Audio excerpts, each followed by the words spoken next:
Sumesh, I'd like to utilize these few moments, at least 1 or 2 minutes, just to tell you Yeah, one thing. I think yeah, probably the best piece of advice you gave us was to open your heart to your guide, be really nice to him, be receptive to him, treat him not just like a guide, not just like a human being, and do not put a lot of pressure on him.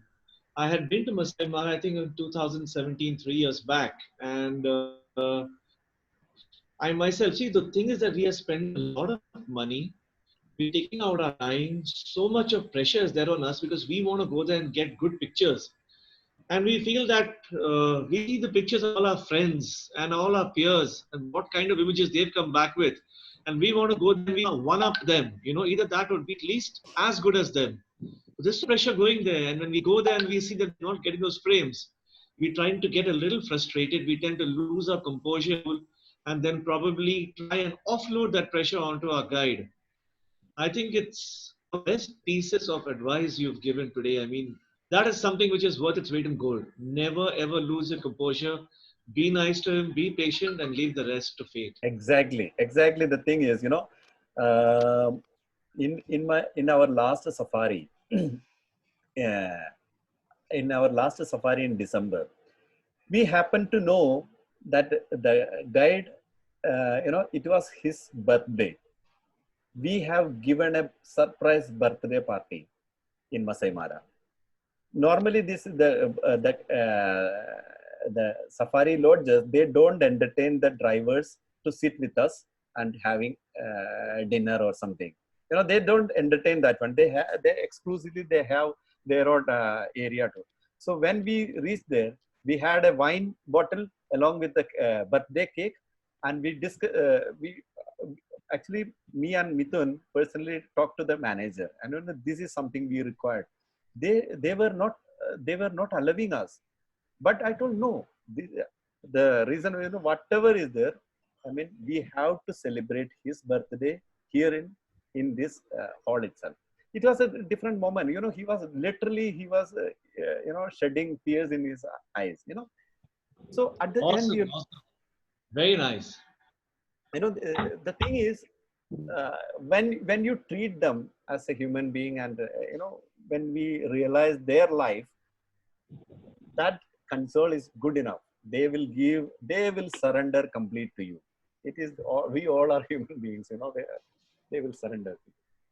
I think all are there, or Yeah, I think we're I think, ready to yeah, get back. good to start. okay, okay.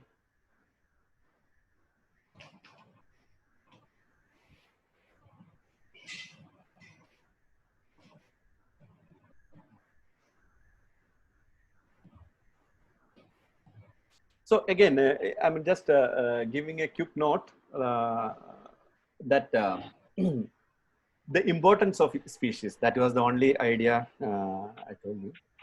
See, photography for conservation. As a photographers, we have huge opportunity to inform and influence change. By pressing the shutter is just the start.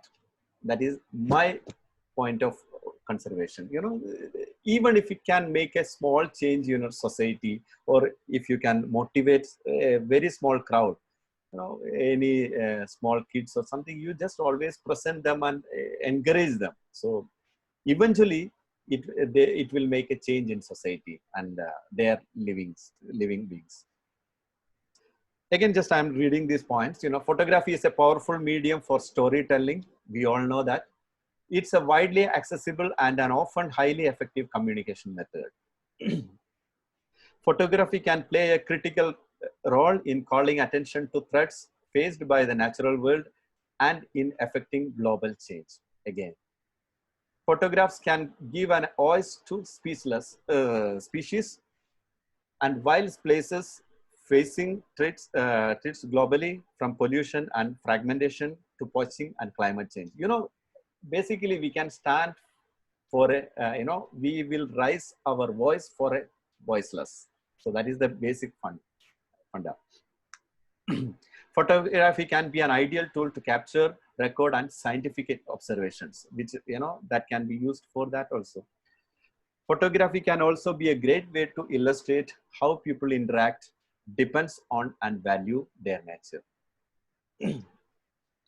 Okay, now I think we can have our question and answer session level. Yeah. So those who have questions, just ask. KK and did you note down Mr. any? We have Nagaraj already asked one question, so you can start with that. Okay. Answers everybody needs to know. Yeah. So how to manage the camera back? The thing is, Nagaraj is available now or? Yeah, I'm still in. Okay.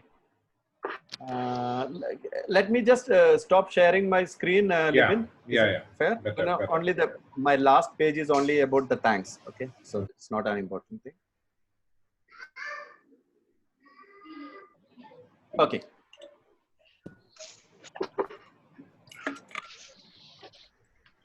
So you just had a beer? No, just a bottle of water.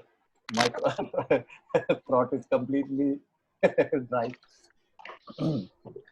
Yeah, Nagaraj, can you please repeat the question, because maybe some of them are new. So. Yeah, I had asked a couple of questions to you, Sumesh. The first one is your personal preference between crop sensor and a full frame. The second one is your personal preference between zoom lens and a prime lens. And the third thing was your tips on how to pack the bag for air travel. Okay. Let me give a scenario for air travel. The problem that I face, because I use a Gitzo tripod, a Wemberley, stabilizer, and my Canon Mark V, Mark III, and lenses. I have 5 of them. The biggest one is 100-400, and the smallest one is I think 24. Yeah, if I'm not mistaken.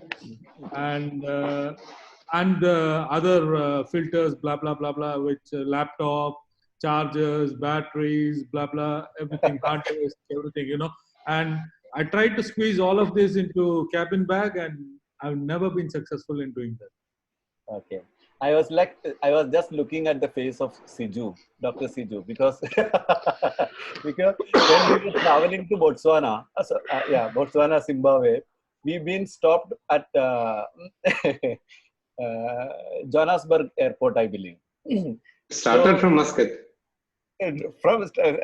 Struggle was there throughout, but in Johannesburg Airport, that cabin crew, ground staff, they were just trying to arrange and line up us for boarding. That time they, by mistake, they tried to lift Siju's handbag. It was 24 kg. Wow. Only the handbag. Luggage is something different. And that guy was telling, no, you can't carry this one. It is, the airport, the airlines crew members cannot handle it. So Siju was just replying, don't worry, I managed up to here and I will handle it. I will not trouble anybody to handle it. That was the answer. I mean to say, Nagaraj, honestly, in every trip, I faced this issue. Every trip, I had to cry in front of that in that boarding before getting the boarding pass. I used to cry them. I used to tell them, there is very limited window for us to argue with them. So they are very strict, and they can stop you there. They can stop you there because that 7 kg is internationally accepted limit. So you can't you can't have a much debate or stressful debate. The only thing is you need to request. You need to just convince them, it is costly gears, what I can do, I cannot put it in luggage on this thing. You can try to convince them. The other thing, the good thing what you can do is, my psychologically what I understood is, if your main luggage bag is suppose 26 kg or 27 kg, don't reach up to 30, 32, then